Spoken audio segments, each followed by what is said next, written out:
Big shout out to our sponsor, Shady Rays. Today, I'm going to need this pair of sunglasses while I hang out in Raleigh, North Carolina for the next couple of days. They feel every bit as premium as all the expensive brands of sunglasses that are out there. And I don't have to stress about them. If I'm at a game and I have them and I break them, or if I'm out with friends somewhere through the lost or broken program, I don't have to worry if these sunglasses break because I can get a new pair through their protection plan. They're really premium sunglasses, I'm telling you. They have polarized lenses that glare, super clear optics, durable frames with solid hinges, clean classic styles that look sharp without trying too hard. And they have over 300,000 five-star reviews and millions of people have switched over to sunglasses from Shady Rays. So if you're outside on the water in the sun, driving every day, get shades that actually perform. Go to shadyrays.com and grab a pair today. We've teamed up with Shady Rays to bring you an exclusive offer. Head to shadyrays.com and use the code SDP for 40% off 2 or more polarized sunglasses. Try for yourself the shades rated by 5 stars by over 300,000 people. ShadyRays.com and use the code SDP for 40% off 2 or more pairs of polarized sunglasses. The Chris Johnston Show. Let's go! Your number one destination for a behind-the-scenes look at the game of hockey. Is this thing on? Here's NHL insider Chris Johnston and host Julian McKenzie. I'm still in Raleigh, North Carolina. CJ is in Edmonton, Alberta. Tonight, game 1 of the first round series between the Edmonton Oilers and the Anaheim Ducks, the only series that hasn't played a game as of yet in the 2026 Stanley Cup playoffs. CJ, what are the vibes like in Edmonton right now? What can you tell us about this series to come? Well, it's due to be a sunny day here, which is nice. And let's face it, these folks have had a lot of experience with the excitement of playoff hockey in the last few years. And you know, I think that there's a lot of enthusiasm about the Oilers' chances. I mean, we know that it was an uneven regular season. It was not a dominant year by any stretch for the Oilers. You know, the Pacific Division pillow fight and all that sort of stuff is true. But what's also true is I think that given the 2 runs to the Cup final this group went through the last 2 years, that I think, you know, at times it was tough to kind of push on. And look, it was a tough schedule around the league, you know, for all teams, but with the Olympic break and all that stuff. So, you know, I think there's a real feeling of renewal. You know, it's spring in Edmonton and a lot of hope that they can go on a run. I certainly think that this is a good matchup for them with Anaheim. You know, maybe I'm sleeping on the Ducks a little bit, but I think that, you know, it's a big step for that organization to get back to the playoffs, but I don't know how ready they are to challenge a team like Edmonton in this series. And so, you know, spring's back, the playoffs are back, and the Oilers, I think, can fairly dream of a long playoff run. Now they just got to go out and get it done. What's the latest on Leon Draisaitl? Looks like he'll play. I mean, based on the way things went in practice for him, and you know, it doesn't really surprise me just what kind of a competitive gamer type guy this is, you know, being around the Oilers a bit during their last couple runs. You know, like any player that plays into June, I think that there's quite a bit of that time that Leon wasn't at 100%, but always found a way to push himself out there. And so, you know, this will be a critical part of what the year looks like just because, you know, Draisaitl and McDavid have been so dominant for this team in the playoffs. I mean, both of them they co-led the last year's playoff scoring table. And I think, you know, the biggest parts of this engine of what the Oilers are. And so the fact that, you know, if somehow he misses game 1, I would think we're talking about him playing game 2. The fact that he's getting up and going again, right at the start of the series, I do think is beneficial because, you know, I don't know what we're going to see. I mean, remember, it wasn't so long ago this guy was pitch side in Germany giving interviews and everyone was freaking out about, you know, his availability and what it might mean. So the fact that he's got to the point where put himself through some really hard, long skates in this week leading into the playoffs and you know, all but pronounced himself in, just not officially official. You know, I think that makes it so the Oilers, you know, can get to be as close to themselves as possible. And, you know, I'm sure they're hoping to make quick work of the Ducks and, you know, keep getting ready for the harder series to come. What chances do you give the Ducks in this series? I mean, this is a team for a good chunk of time. They were a top the Pacific Division. They're coached by Joel Quenneville, a lot of good young talent, but they did add at the deadline in guys like John Carlson. A bit of a surprise, I guess, for a lot of people for the regular season, but now that they are into the playoffs, like, very curious about what you think of their hopes, particularly against an Oilers team where we know it's cup or bust in that market. Well, having watched the Philly-Pittsburgh game one, and you see the Flyers' excited young players making a difference in that game, Porter Martone. I mean, maybe you can get something similar from the Ducks. I mean, I think their best players on their team are still, at the very early stages of their NHL career. The reason I think it's going to be a very tough matchup for them with Edmonton is, the Ducks did not defend very well across this season. They gave up the most amount of goals of any team that qualified for the playoffs. Their penalty kill wasn't very effective. Pretty clearly those are areas that I think the Oilers look to exploit any team. And so, we'll see if they can tighten it up. I mean, Lucas Dostal is a real goaltender. Certainly could see a world where he factors in, maybe can steal a game or two and apply some tension. Every playoff series, like, it's obvious on paper until it's not, right? Not a lot of people picked the Columbus Blue Jackets or the Tampa Bay Lightning back in the day. Or the Florida Panthers 3 years ago against Boston when the Bruins were coming off their historical regular season. The gap between these teams on paper doesn't look as wide as it did in those ones.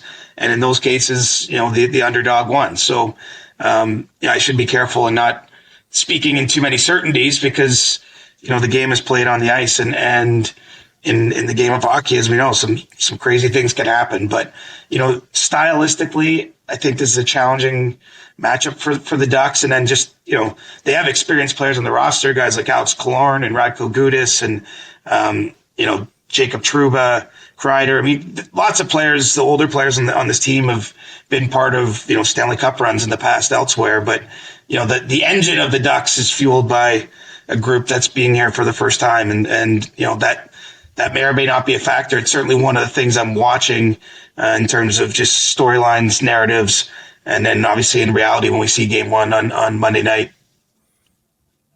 Oh, I was about to ask with storylines. I mean, goaltending is obviously going to be a big one with the Edmonton Oilers.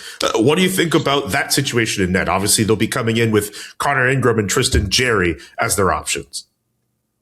Yeah, I mean, Ingram's going to get the start in game one, and that's pretty amazing. If you remember where his season started, the Utah Mammoth were Bill Armstrong, their GM, gave a press conference saying this guy's no longer with our team. He's going to be put through waivers. He's going to find a home in the AHL, if not in the NHL. Ingram ended up passing through waivers at that time, I think largely due to, he was more than like a league minimum contract. Gets traded to Edmonton, starts in Bakersfield. I don't mean to give an annotated history of his year, but it's more to say, a lot of the start of that season didn't predict that a team with, Stanley Cup hopes would be leaning on him in game one of the playoffs. Now, this is I think this is sort of a story or a trend across these playoffs, Julian. Like, there's not a lot of certain situations with goalies, I would call it. I mean, far less than what you think. A lot of the best goalies statistically in the league, their teams miss the playoffs or in reputation anyway.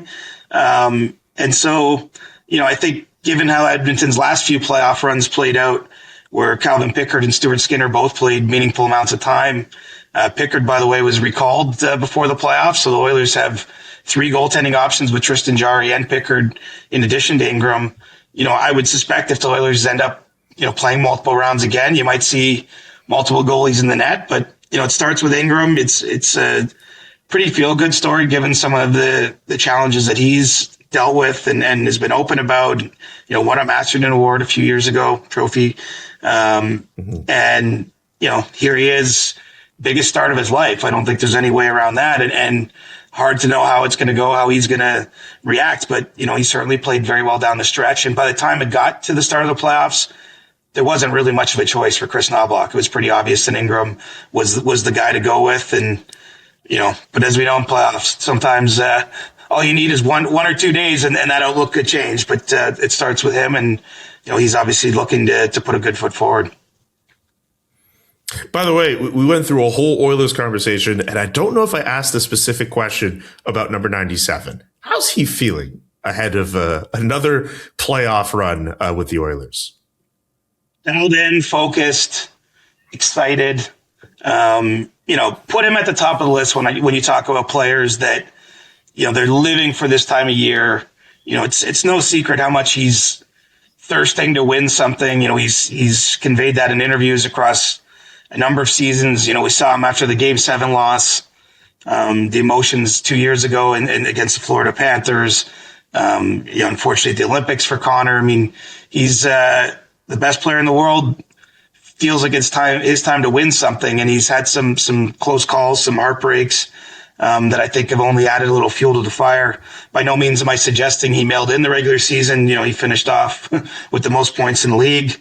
Got a Hart Trophy vote from me, and I'm sure I'm not alone. So, he's had a great year, but it's all about, starting this game 1 of the playoffs for the Oilers and what they can hope to accomplish over the next 20 plus games if they can get back to a cup final and actually win one. So, I thought it was interesting. In his interview on Sunday, he mentioned just kind of snuck it into an answer. He said, it feels like it's anyone's year. And I do think that's true.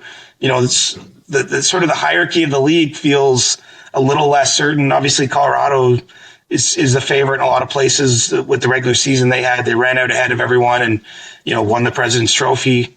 But it starts new. It started new over the weekend. And I do think the Oilers, as much as people can point to 14th overall in the standings and some of the things that don't wow you, certain teams that have shown it time and time again, like they have, for me, almost get a bit of a pass in that regard. I think for them, it was only just about getting in, and they're dangerous.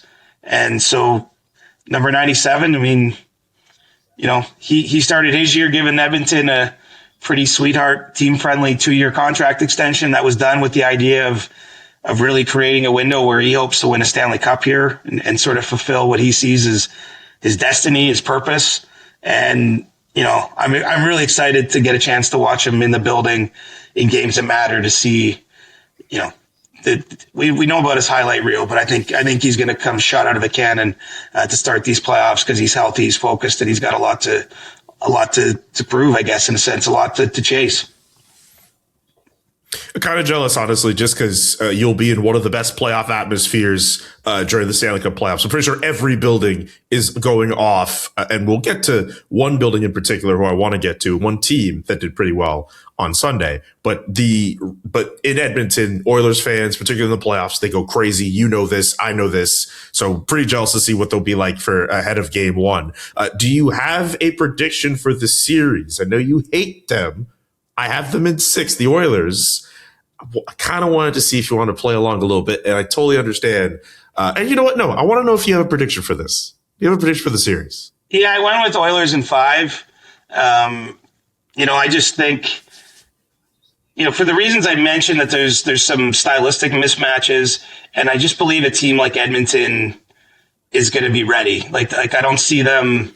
I think they're going to be all business. I think that they know what it takes to bring out their best, and I think they understand the value in getting some rest during the playoffs if you can finish a team off early. So having home ice advantage, I think game 1 you're gonna see them really plow over at Anaheim, and then the way I was sort of envisioning it playing out is it's going to be one-sided. That being said, the reasons I hate predictions is because what do I really know, right? It's like partially looking at the pros and cons of each team, and partially vibes, partially just pure damn guesswork. So if I'm sitting here and we're doing the next pod and it's before Game 7 in Edmonton, Ducks Oilers, I wouldn't be that surprised either. But I just think that this is an opportunity for Edmonton to get through the first round and not maybe have to expel as much to do so, which, obviously they're hoping Dallas and Minnesota are doing, and some of the other teams in the conference who they're going to have to face if they do move on to round 2. Okay, let's go through at least some of the matchups, not all of them, but obviously we both have series to cover in the first round. But I did try my best to watch some of the other games going on. I want to get to Buffalo. What a remarkable third period comeback for those guys, a 4-goal comeback for them over the Boston Bruins. And that crowd in Buffalo, absolutely electric, amazing. Do you see the fans outside around the guardrail? They knock it down as they're celebrating in the comeback. Like, I thought that was a really fun time. What did you make of Buffalo enjoying their first playoff game in 15 years? Yeah, I mean, what a story. I mean, it reminds you the impact of sports. It kind of reinforces why we all do this, why we all love this. I mean, you're just seeing the passion of a community spill out. Two things that I found interesting, and it's, I don't know how much it got talked about after. The Sabres got booed a little bit in that game. And they did. I understand you go 14 years without the playoffs, all that stuff, and then you get to the third period, your team hasn't scored yet, and you want a reason to celebrate, you want a reason to do all the stuff they got to do later on with that 3-goal comeback. But I thought that was interesting.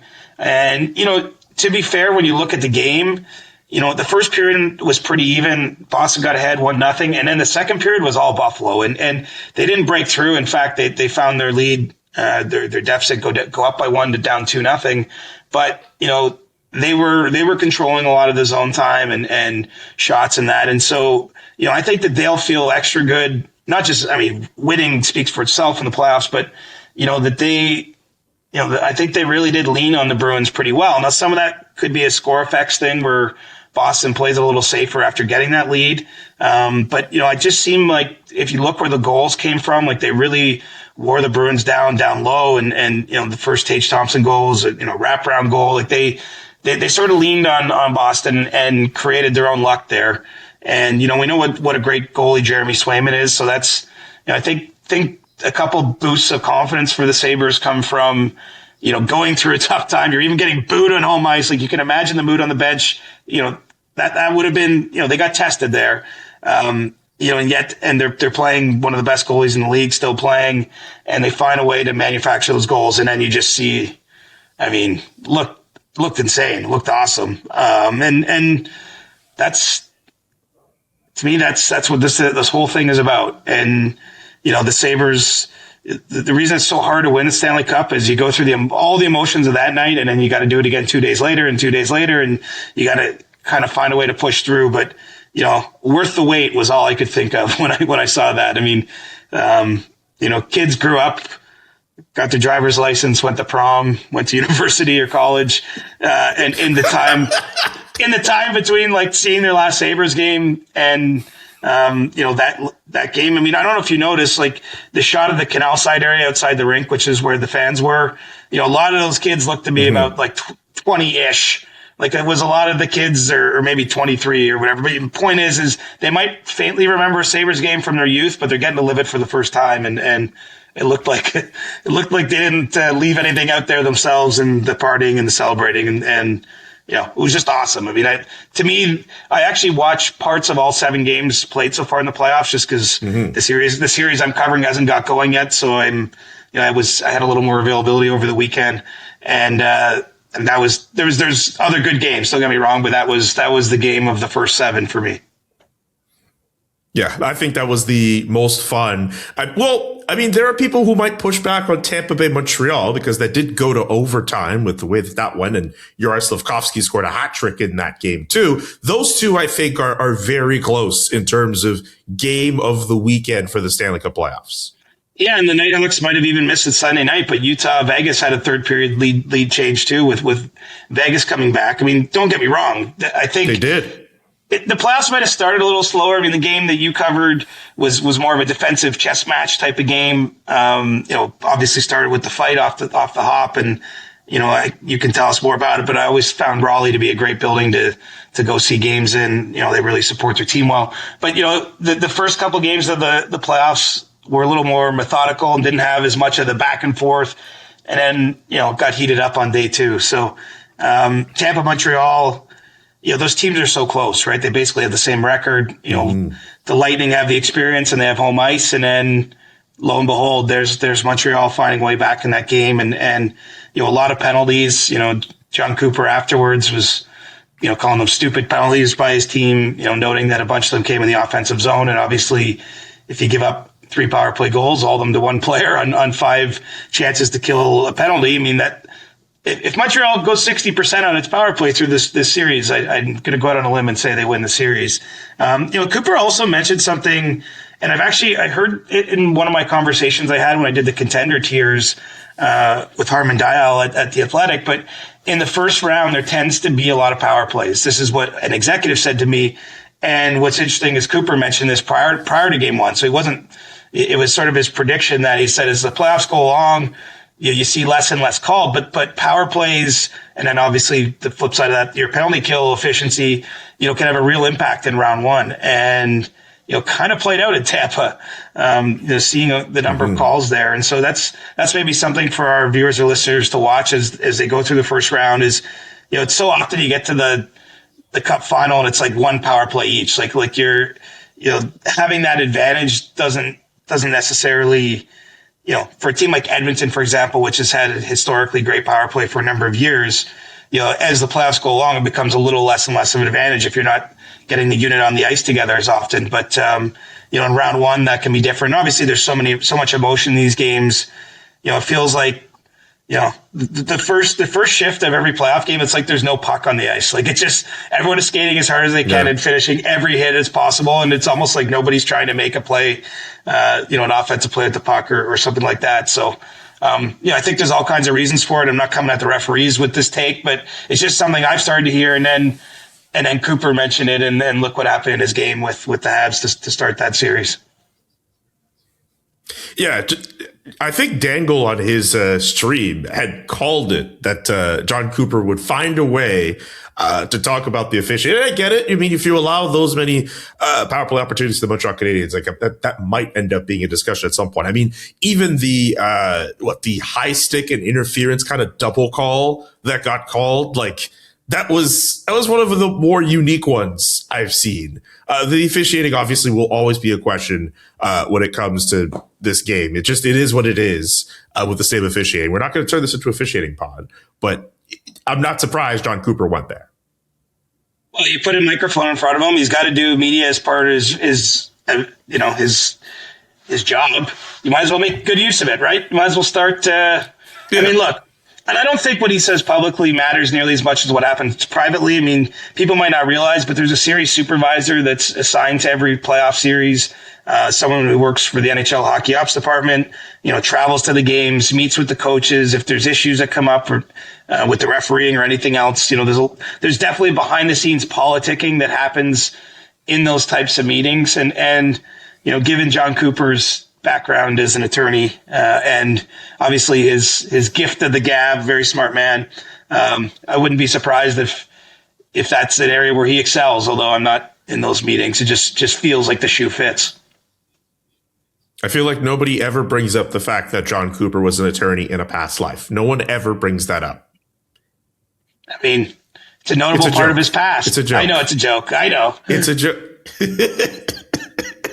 Anyway, I can talk about, you mentioned Rally and the playoff experience. This is my first time going to watch anything at the Lenovo Center, anything to do with the Carolina Hurricanes. Great atmosphere for game one. And that fight to start off, and I'd love to know your thoughts. A little surprising, but also not that surprised because Brady Tkachuk he's been doing this for the last couple of weeks, just starting fights off the draw. But I think the way that went, I'm pretty sure when you get into a fight, obviously you want to get your boys hyped up. But with the way the Canes got up for that too, that first period, even if it was defense and physicality, that was as exciting of a first period as I've seen between both of those two teams. And it definitely wasn't like that in the regular season. Thought it was a great way to start the Stanley Cup playoffs. What did you think of the fight, and what did you think of the aftermath of that? Yeah, I don't know if it's as smart for the visiting player to do that, to seek that out. Now, I guess Brady Tkachuk, if he was sitting here, would say, the U.S. did it as kind of a visiting team, and he was part of it, obviously, at the Four Nations, and they won that game. I understood why he did it with Anders Lee for the home game in Ottawa, because at that time the Senators really needed to win, and he's trying to, get his team into it, show how committed he is. I understand the revisiting game a week or so ago in Long Island or on Long Island, why he gave it back to Lee, because it was sort of a quid pro quo. But I mean, look, it's a thing he's doing. I don't know why he's doing it so much. But I mean, look, I like energy and emotion too. I just think in that situation, you might almost be giving the Hurricanes a little bit of the boost of energy, mostly just because you're trying to go in there and silence them. You're trying to take the game away from them. But, I didn't hate it either. That's just my feel is like, I kind of wonder if the Sens are down 2-0 and they go back to Ottawa and before game 3 you want to do it, I would be like, yes, 100%. I get why you're doing that. But to start the series, I think he's just setting a tone, right? And we know Brady's an emotional player. He's an emotional leader of the team. And, they obviously want to, the Sens want to be there a little bit more than they felt they were in that series last year against Toronto. There's expectations this time around, and very fascinated to see how they navigate game 2 because, it'd be a tough spot to put themselves down 0-2 again for the second year in a row. Also curious to know, we won't know until after we finish recording the pod, but if Artem Zub, who plays on that top pairing with Jake Sanderson, will be available. He couldn't finish game 1 after he hit Seth Jarvis. But we'll see how that goes later on in the day. But yeah, I kind of share a bit of your opinion on the fight. I think like if he was doing this at home, which I might have to put the bet in now if I was a betting man, game 3 for later this week on Thursday, we might see a fight to start off, but it is so loud in that Carolina building. And those fans were on top of everything after that fight. And also one person we have not mentioned in all of this, Jordan Staal. He went up against Jordan Staal. Jordan Staal is not a slouch by any stretch of the imagination. That's a big man he went up against. Jordan Staal, I think he got the better of him in that fight too. Yeah, I think Jordan Staal has 8 fights in a 20-year NHL career, so it's not, you're right. He's not afraid to do it. He's, farm boy tough and obviously, didn't shy away from it at all and handles business just fine, but fighting hasn't really been part of Jordan Staal's game too much if you look back over time. Look, did you do any of the tailgating? Like, did you get a chance to walk around the parking lot, or were you too busy, doing work or whatever pregame? No, I watched. I saw like some of the tailgating. I was hanging out with our boy Joshua Clipperton from the Canadian Press. He had gotten there a little bit earlier than I did, and he had said that he had seen people tailgating as early as like 8:30 in the morning. My favorite group was these guys who had like this like Coors Light of like a Stanley Cup made of Coors Lights in like the back of this like pickup truck in the parking lot. Shout out to Canes fans. When it's playoff time in that market, they get around their team. They love their team. Really cool market. Really, really interesting market. Really nice people. Nice fans as well. Yeah, there were definitely some people tailgating. I didn't get to see it when it got like a little bit more like populous. As I was getting in, there was already like fans there, but it was like kind of like a smattering. But no, Carolina fans, they've been pretty good. I was not familiar with your game, as one would say. Yeah, it's part of what makes them unique, right? Their building is just off a freeway surrounded by a parking lot. So if you were going to do something pregame, it's got to be tailgate style. There's this college football stadium there too. So everyone, the sports fans in that region are used to that. And it's something they've brought to the Canes for years and years and years. And I think it's cool. I'm sure there's other places where it happens, but I don't think there's anywhere it happens to the degree that you see it in Raleigh. I think of like a place like Philly is another stadium where the arena's in like a giant parking lot. So I'm sure people get there early, and start the day off right before you go to a game. But, it's pretty cool. And plus, everywhere, like this is what the cool thing with the playoffs is the spring starting too, right? So even a place like Raleigh where it doesn't get nearly as cold, they don't get hit with the winter weather the way a lot of other spots in the league. But, we get to mid-April, late April, everybody wants to be outside. So it's a perfect mix for, I think, playoff atmosphere. And look, Carolina is like Edmonton in a lot of ways. They're used to long runs. They haven't got over the hump yet, but that team wins a playoff round or two every year, it feels like. Yeah. Also, we just got to have a heat wave in Raleigh too. So definitely feel you on the whole being outside thing. Picture this. It's late at night, you're scrolling through your feeds, and all of a sudden you see it. That one product you've been looking for. I know when it's me, it's usually a pair of shoes. You click on the link, you add to the cart, and maybe you shop around a little bit more before you finally hit checkout. And as you're filling in your address, you realize you don't have your card anywhere near you. That's when you see it, that purple pay button that has all of your information saved, making checking out as simple as a simple tap of your screen. Shopify is the e-commerce platform behind millions of businesses around the world and 10% of all e-commerce in the United States, from household names like Heinz, Mattel, even Alo Yoga to brands just getting started. Get the word out like you have a marketing team behind you if you're trying to get your own brand on Shopify. Easily create email and social media campaigns wherever your customers are scrolling or strolling. And if you get stuck, Shopify is always around to share advice with their award-winning 24/7 customer support. See less carts go abandoned and more sales go with Shopify and their Shop Pay button. Sign up for your $1 per month trial today at shopify.com/Johnston. That's shopify.com/Johnston. Friends, it's springtime. And you know what that means. It's time to let those thighs breathe. No more long pants. We're just wearing shorts for the spring and the summer. You don't have to do it every single day, but if you are going to do it, you should wear them from Chubbies, a sponsor for today's podcast. Their original shorts provide that classic look with a fresh vibe and modern fit, and they're designed for comfort, built for stretch, and designed to give you thigh-high confidence. And if you're hitting up the pool or the beach, their classic line swim collection has your new favorite pair of trunks for those sunny days. We're talking seriously soft, dangerously flexible, and incredibly quick drying swim trunks. That's pretty dope. Experience unmatched comfort and style with Chubbies' iconic stretch shorts. Depending on how much thigh you're looking to show, Chubbies makes them in 4 inches, 5.5, or 7-inch inseams. These shorts have the stretchiest fabric for ultimate flexibility while maintaining a perfectly tailored fit, featuring an elastic waistband with button fly, and you can enjoy the classic men's khaki with the added comfort of elastic. Whether you're getting dressed for your workday, a workout, or a weekend getaway, Chubbies has you covered. For a limited time, Chubbies is giving our viewers 20% off your order with the code CJ at chubbyshorts.com. That's code CJ at chubbyshorts.com. That's CHUBBIESSHORTS.com. Support our show and tell them we sent you. Don't blend in with the crowd. Stand out with Chubbies. We don't have to spend too long, but any surprises seeing Dallas and Pittsburgh down early in their series? No, unfortunately for the Stars, this is like standard operating procedure. They've, they're a team that has lost a lot of game ones. And, in saying that, they've still managed to get to the last 3 Western Conference finals. But, they have a different opponent, I think, than they've had at times when they've managed to pull out of those holes.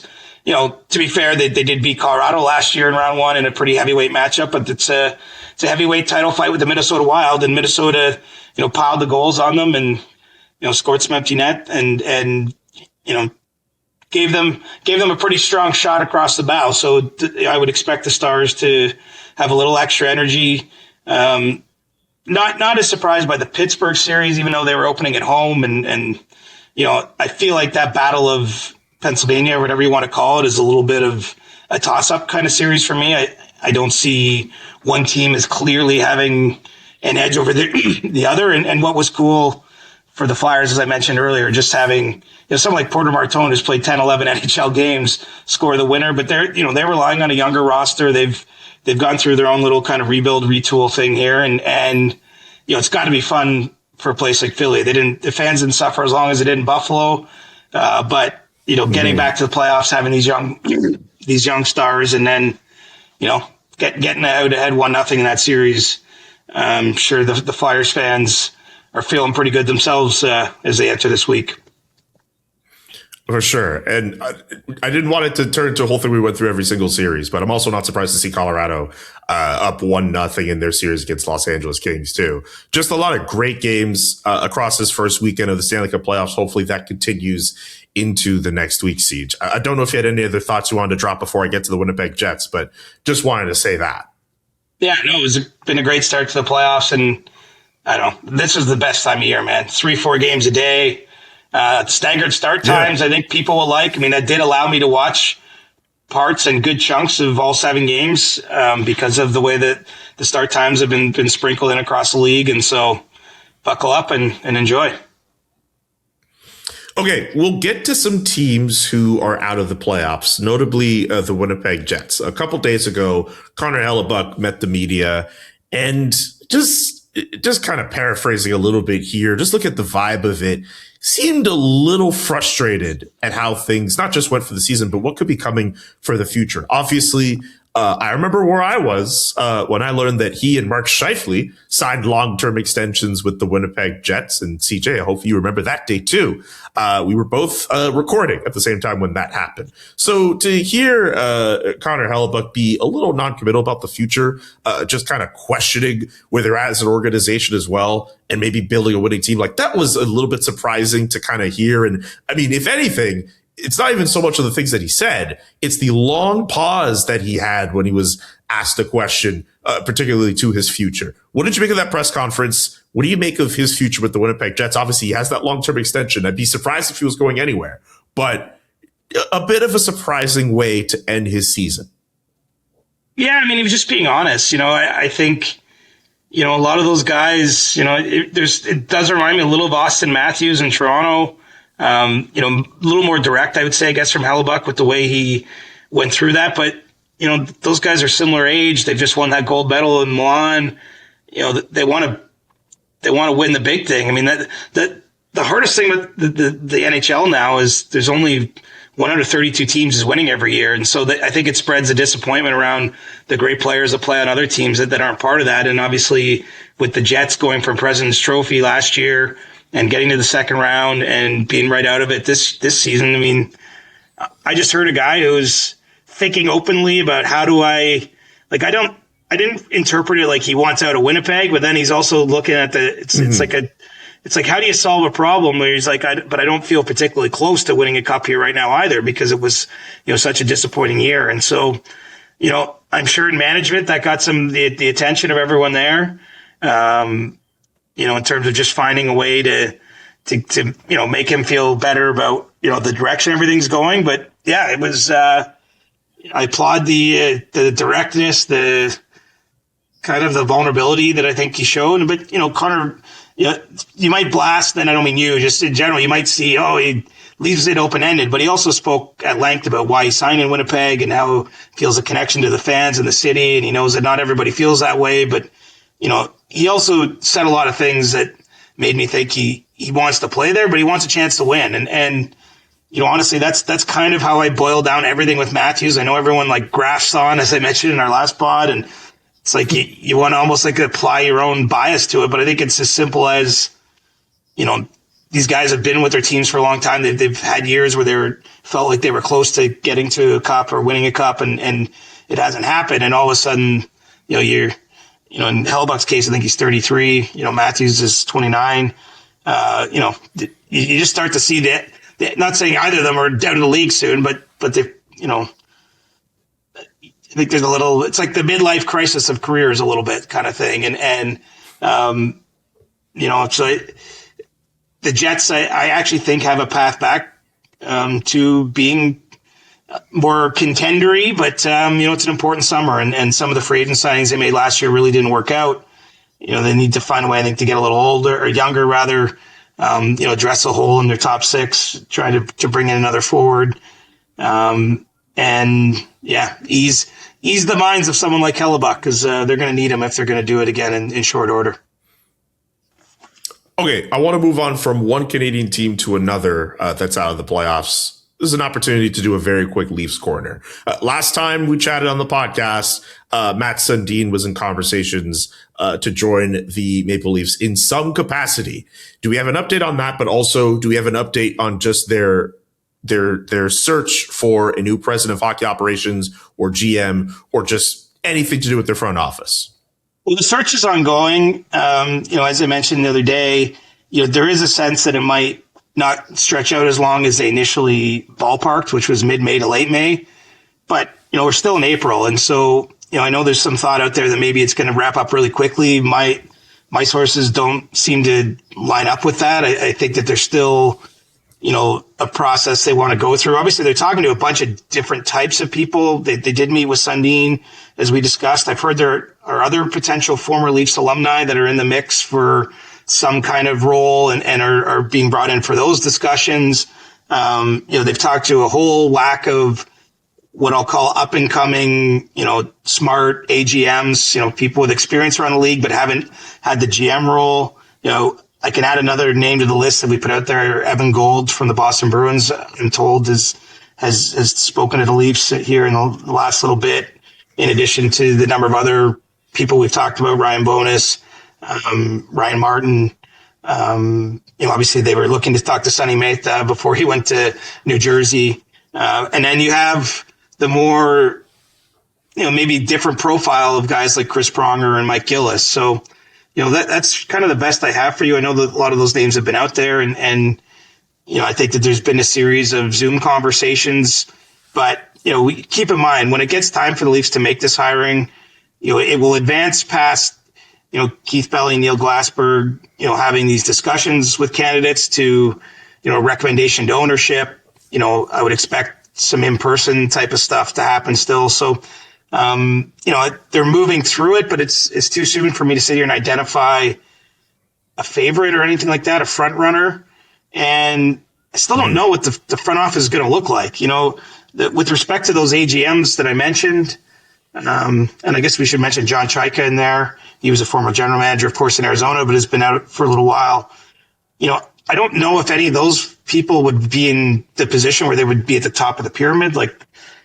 I'm not sure. It's hard to get a sense. Are they looking to make the two hires at once in the end? I know initially it was, we're looking for one person. I mean, look, it's a bit of a tough situation to do play-by-play on.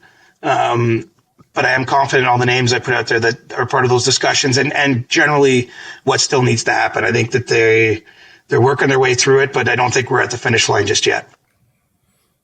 Okay, we'll continue to follow that situation as we get more developments. Before I get to Ask CJ, I did want to plug some great work you did with Harman Dayal of The Athletic. You got to talk to some NHL executives, and you did some Stanley Cup tiers where you basically were able to assemble a different ranking of tiers involving the teams in the Stanley Cup playoffs. I'm curious, were there any surprises? Obviously, Colorado would be in the top tier, but I'm very curious to know about some of the other teams that were listed in different spots. And I can help out too. I have the list in front of me, but just curious if you can go in on your work and how that came together. No surprises, I'd say, but it's a fun exercise. It's the third straight year we've done this since I've worked at The Athletic. The idea is simple. We got 5 categories ranging from Stanley Cup favorite to, I think, playoff fodder, essentially, something, first round fodder. I think we label the fifth tier.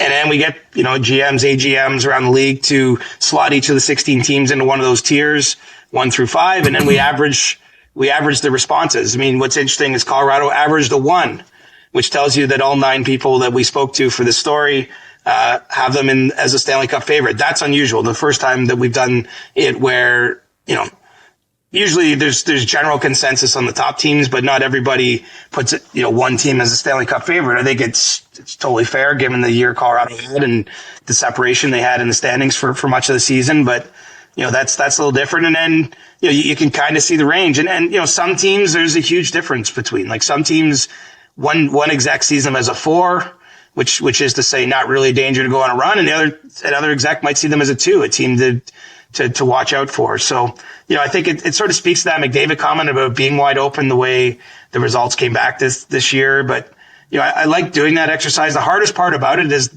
the playoff bracket only gets set so late. And then there's a whole bunch of stuff going on in that week. It would be great to talk to 30 people about it, but it's really not feasible given how little lead time you get to who the 16 are that are qualified. And then you also want to give the people that you're talking to generally a chance to think about it. Like it's not one of those exercises you just can call someone out of the blue and be like, hey, list these 16 teams in one of 5 categories. So, Harman, it was his idea a few years ago and we've kept doing it and seems like people, enjoy the results and, maybe I suggested to him, maybe we start doing it throughout the season, like at midway point contender tiers or after the trade deadline type of thing. Cause I do think it's nice to gauge. It's one thing for you and I to have opinions, or fans to have opinions, but to gauge the people that work for other teams, like who's the best. I think there's value to that exercise. Of all the teams evaluated, which of them were the most, or at least had the most range or was the most polarizing, to rank? I don't remember. You could, if you have it in front of you, you might be able to help me on that. Looks like it was Ottawa. It looks like it was Ottawa. So at least the way it's written here, it seems like they have an average rating of 3.2, but off your reading, it says that they got votes from tier 2 or tier 5. So some people thought of them as first round fodder, but some people also thought of them as high as their second tier, essentially. Yeah, and that makes sense to me because the underlyings, everything we talked about in the season are very much in Ottawa's favor as a top team. They had to scrape into the playoffs. There's question marks in goal. And then also, look, round one, getting Carolina, it's a tough draw. So, there's all kinds of different ways I think you can interpret what Ottawa is and what kind of playoffs they're going to have. I'm not reacting to one game, even though we still haven't seen them score a goal just yet. But, I think it'll be a good series, but it's a tough matchup for them. Whereas, if they were playing either Pittsburgh or Philadelphia, for example, I think they would be the favorite team. It didn't work that way, the way the playoff structure broke out. And so I can see a lot of reasons why you might really believe in the Sens, and then others that you just look at and go like, oh, it's going to be tough for them to keep that level of play they had down the stretch when they made the playoffs, or, it's just going to be tough to beat Carolina, which I think is fair. So I think that's probably how that accounts for maybe the gap in responses there. All right, great work on the exec tiers with Harman. You can read that at The Athletic. And with that, it's time for Ask CJ. Thank you to everyone who sent in questions, whether through X or whether through Discord. We do this every week where CJ gets an opportunity to answer some questions from viewers and listeners like yourself. So thank you so much for contributing to that. Before I get to those questions, though, I want to take advantage of the Ask CJ format and ask you, what are your thoughts on Rick Bowness and how he handled the end of his Columbus Blue Jackets season? We kind of didn't have time to get to it on our last episode, so I figured now would be a good time for you to have your opinion on how he kind of blasted his team. And he said, hey, if I'm going to stick around, this culture is going to change. And it looks like he's going to stick around for the foreseeable future. Yeah, I got a 1-year contract extension after that. I mean, if there's any question about how much he cares, I think that was answered. I mean, we're talking about a guy who's been on the bench for a couple thousand NHL games and was in retirement when actually on his boat down in Florida when he got a call originally from Don Waddell about his interest in the Columbus job, and he took that pretty quickly. And then, the team won a lot of games, got itself by late March into a playoff spot, and then just completely sputtered out. And unfortunately, lost 6 games in a row on home ice to end the season from a position where you're in the playoffs. You can understand why some frustration would have built up, but you usually wouldn't expect to see it erupt in the manner that it did. I thought it was weird that it came after the last game when they'd already been eliminated and it was a meaningless game 82. Like that part, I was like kind of taken off by, but maybe it was just a sign of it had been building and, he sees them kind of, put out a weak effort at the end and it comes out. But I'll tell you that all of a sudden that team gets a little more interesting. I mean, he also said, these guys are lucky there's no practice tomorrow. So you just wonder, and Rick Bowness is a very nice guy. I think always been what you might consider a player friendly type of coach. But just wonder what next season looks and feels like for the Blue Jackets, where obviously he's trying to raise the stakes and raise the expectations and the standard and all those things. But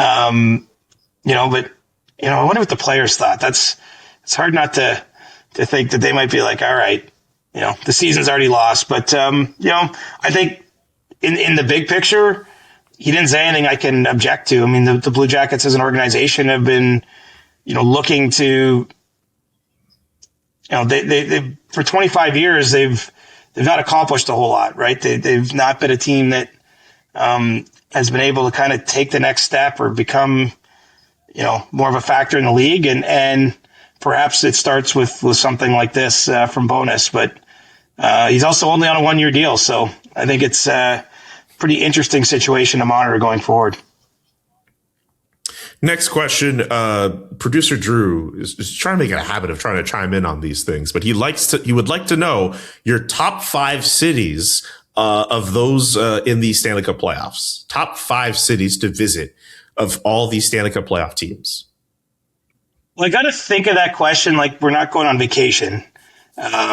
So if it's like the top 5 playoff destinations right now, I'm thinking of where I'd love watching a game. I mean, I got to pick Buffalo, frankly, right out of the gate. just seeing that rank, I mean, that kind of speaks for itself. Montreal would have to be on my top 5 just because it's always my favorite arena in the league to go to in the playoffs. It goes to another level.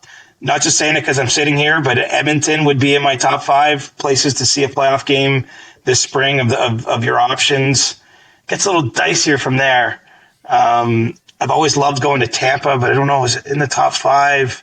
I mean, Vegas is a lot of fun. I've never been to Utah either, Vegas so is that's really actually.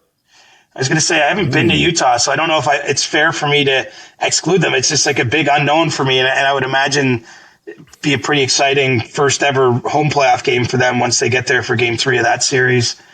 Those are kind of the teams I'm thinking. I mean, look, it's the truth of the playoffs is there isn't really a bad game or a bad environment.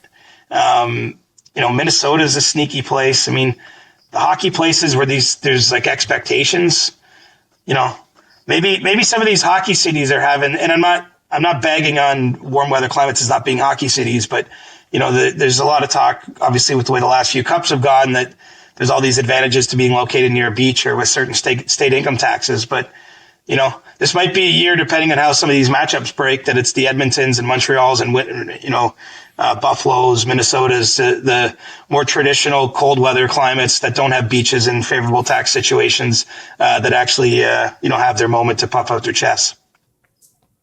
Yeah, we can see the pendulum of that argument swing back towards them after years of I'm talking Texas, I'm talking myself into like, hey, this could be a good story at some point if this actually manifests itself.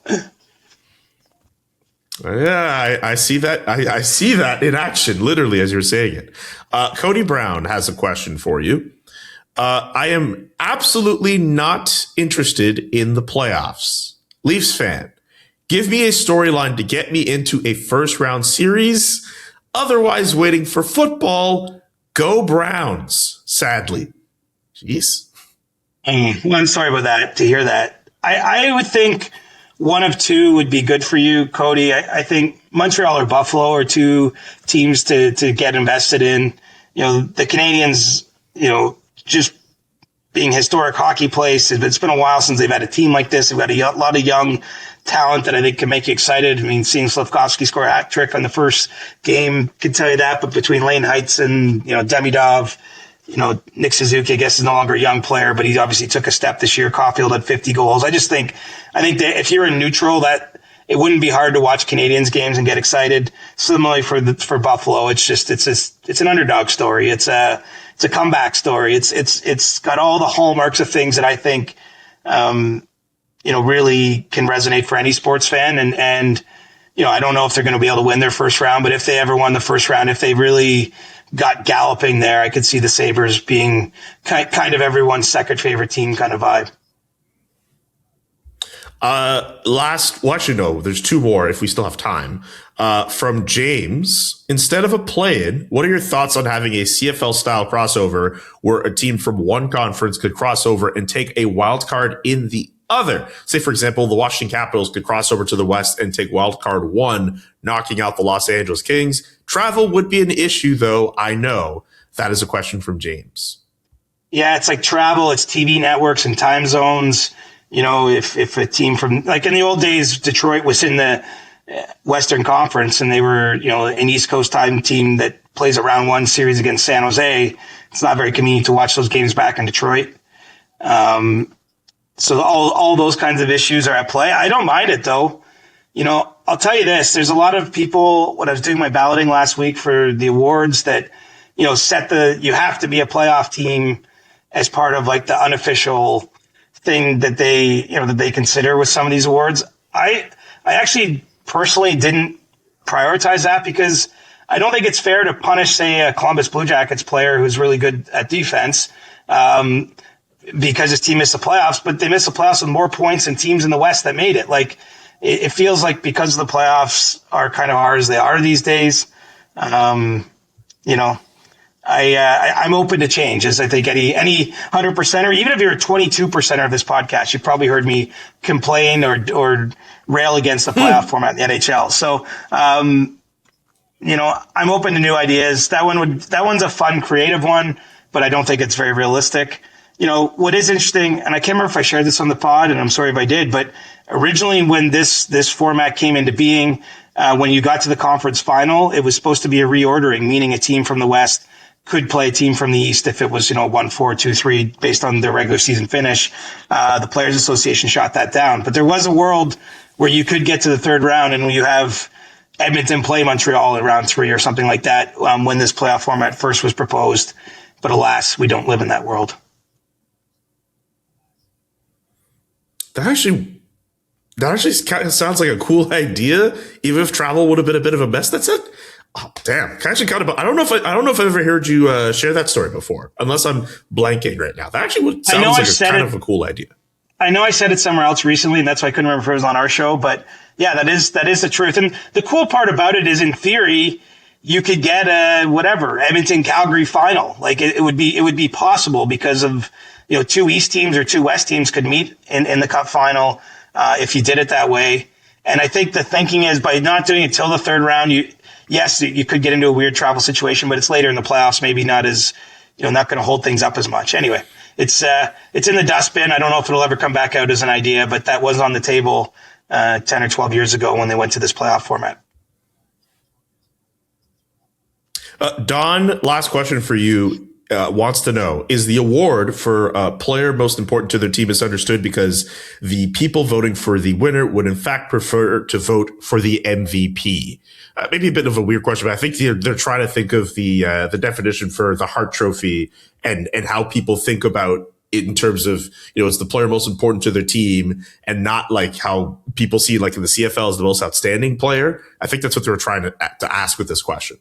Yeah, and I think that definition does, at times cause some issue for voters or confusion or lack of clarity, whatever you want to call it. The way I think of it personally is like the player that adds the most value to his team, which I think is still in the spirit of the award. But then it's not only saying, hey, he had 52 more points than the next best player. I mean, look at a player that had 52 more points than the next best player on his team, obviously added a lot of value. I think it's a way to not get into this weird argument about the player that had the best season on a bad team, because I've always found that a little weird. But look, it's open-ended. It's been that way for a long time, and I think each voter has to make their own decision. This year, it just so happens, I think there's 3 or 4 choices that are perfectly defensible, and I don't know. I mean, if you're a voter, you have to sort between those players, but if Nikita Kucherov or Nathan McKinnon or Connor McDavid win, I don't think there should be much cause for uproar, just because I think they all have pretty strong cases. I know there's sort of a Celebrini camp out there. For me, he had to be below those 3 players, just because, he was really good, amazing, awesome talent, second year in the league, all those things. But I think for me, it had to be one of those 3 guys. And basically that's how I worked through it. Who added the most value to their team? That was what I was thinking as I, made my 5 selections, and those will be published when the voting comes out in June. And you can yell at me then if you don't like what I landed on. Yeah, I'm curious I feel as if we might have a pretty similar top 5. You don't have to say what it is, but just hearing you describe your ballot throughout this episode, I'm starting to think we have a pretty similar top 5 for the Hart Trophy. I think we both have the same number 1. I'm willing to bet we have the exact same top 5. I have one defenseman in there, so that I don't know if you had a defenseman. So that I bet you're right. It'll be similar, but I don't know if it'll be the exact same. I didn't have a defenseman in my top 5, but I can imagine who you probably put in that top 5. Maybe, but anyway, I don't think I'm supposed to say, because if people triangulate all the votes, it can affect the markets and stuff like that. So I'm trying to give you the juice without getting in trouble here. Okay, let's not get you in any more trouble. Thank you so much to everyone who tapped in for today's episode of The Chris Johnston Show. CJ, great work as always. We'll be back later this week with more playoff talk and obviously more NHL news as it happens. Subscribe to the podcast if you haven't done so already, whether through the SDPN YouTube channel or through Spotify, Apple, wherever you listen to podcasts. Enjoy the Stanley Cup playoffs, and one game does not make a series. Talk to you all later. The Chris Johnston Show. Follow Chris on Twitter @ReporterChris and follow Julian @JKA McKenzie. The Chris Johnston Show.